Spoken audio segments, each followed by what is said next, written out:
Hi everyone, it's Ardyth, and I'm excited to be here on the Ellen Hudson blog and YouTube channel for day 2 of the 2020 12 Days of Christmas event. Today's Christmas song inspiration is Little Drummer Boy, and I knew exactly where I wanted to go with this theme. This tag is full of sparkle, and it ended up being made with lots of techniques, so as I worked, I added one simple step and I converted my original plan from tag only to tag/ornament, so it can be used again and again. Let's dive right in. My boy is going to be the new Gingerbread plushie boy, and I'll just use the regular outline without the stitching guides, as well as the face, and I did cut the buttons, but in the end I didn't need them.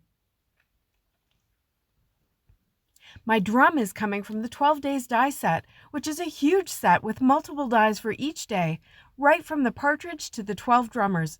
Fortunately, I only need to cut one drum, and it has a top piece, a band, and a drumstick.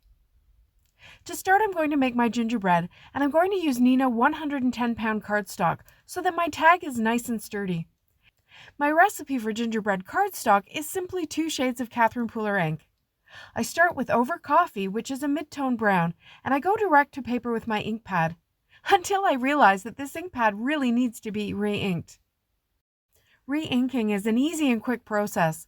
First, double check that you have the right refill for the ink pad you want to re-ink. This simple step will save you a lot of heartache. Then I just press drops of ink all over the foam pad and gently press the ink into the foam with the tip of the refill bottle. You don't want to press too hard with this, as it may damage your ink pad. I've seen others use an old gift card to press the ink in as well. Then I finish off the panel with the brown ink. This is not looking super smooth at this point, but don't worry, these inks smooth out as they dry. And I did add even more ink to that ink pad before I put it away, so it won't be dry next time I get it out. Now this is a nice brown color, but I feel like gingerbread has a little more spicy warmth to its color, so to add that, I go over the panel with Mandarin Spice ink as well. Remember that as well as smoothing out, these inks will dry back quite a bit in color. And here's a look at it about a half hour later, and you can see that the color is quite different and much more cookie appropriate. Here are my 2 gingerbread boys. I'm checking to see how symmetrical this boy is, since I want the brown portion on the outsides of the tag, which means that there'll be mirror images of each other. He's looking pretty darn symmetrical. And this was the part where I started thinking, with all the work that's going into this tag, maybe I better make it a tag/ornament and give it a longer life than just one present. So I glued the 2 boys together, and this gives me a really sturdy base to work with. To add some more dimension and warmth, I grabbed that Over Coffee ink and a life-changing blender brush, and I added ink just to the edges of my drummer boy.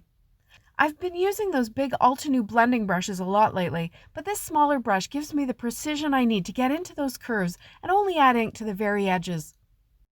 Finally, I took a dark brown Copic marker and I went around the very edges of my cookie, where there was still a white edge showing. Okay, that's my boy. Now for my drum. I cut the base of the drum from Desert Storm cardstock, and again I'm using the Over Coffee ink and a blending brush to add some dimension along each side. This will make the drum look more rounded, especially when I put the drum skin on top. Since this is a Christmas tag/ornament, I'm going all glitzy. For my drum, I spritzed my favorite Avriel Clear Shimmer Spray on it. This stuff is magic on, well, everything, and what it does to craft cardstock is just amazing. So far so easy, right? And then I kind of lost my mind for the next step, which was quite a bit of work for the small band that goes around the drum. But it was fun. I'm working with the die from the recent Nice of You sentiment set, where all these sentiments are on one big stamp, and then you use the die to cut them all out at once. I keep the extras in the back of the stamp pocket, ready for quick additions to cards when I need them. But this time, I'm just going to use the die, along with some cardstock that I've colored with Catherine Pooler inks in bright festive colors. I use a piece of used printer paper. There's no point in recycling it when it can be used as a backer for die cuts like this.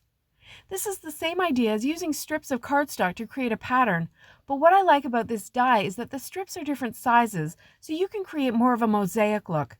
Of course, I could have done something more simple for this portion, either solid color or patterned paper, but I like this fun background technique. And I actually did it once already and ended up with 4 full card panels, which I'll use on future projects. And you know that I just had to add some sparkle to this too, so I got out my Tonic Nouveau Glimmer Paste in Moonstone and I spread it evenly over the top with a palette knife. My only word of warning here is that these Catherine Pooler inks are water reactive, so if you go over them too many times, they may start to blend. I set that aside to dry and I moved on to the next step. I cut out another drum band, this time from white cardstock. This will be the inside of my tag.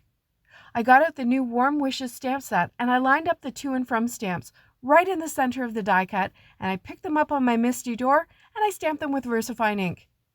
And then I realized that centered was completely wrong, since I'll need to build a hinge on the right side of the drum band, and the words will disappear behind it. So I cut another piece, and rather than moving the stamps, I just lined up the die cut 1/4 of an inch to the left, and I stamped it again. That's an easy fix. Okay, one more slightly labor-intensive process, which is completely optional. But it's actually easier than you think it would be, and it allows you to personalize this tag/ornament if you want.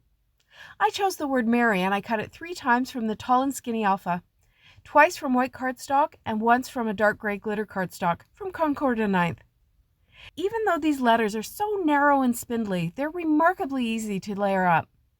I use a Zig 2-way glue pen for precision, and so no white glue squishes out, and the stacking goes very quickly. Even if you do opt to add letters, you don't have to stack them up, but I like the dimension it adds.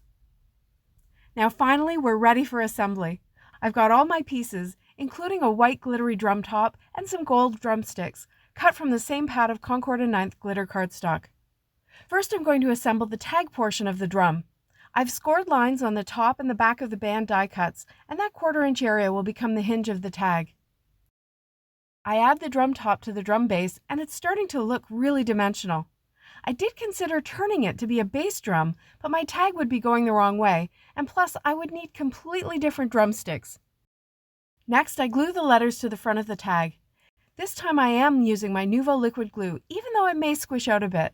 I need the thickness of that glue to get into the nooks and crannies of that glittery drum band with the glimmer paste on it to get a really good hold. I put the drum in place so I can see where I want the drumsticks, and then I glue them down. You'll notice I actually ended up moving the one in his left hand for the final photos. And then I used some foam tape to pop up the drum, including some small pieces of tape on his legs. Now that this is a tag/ornament, I want this thing to be really sturdy and built to last.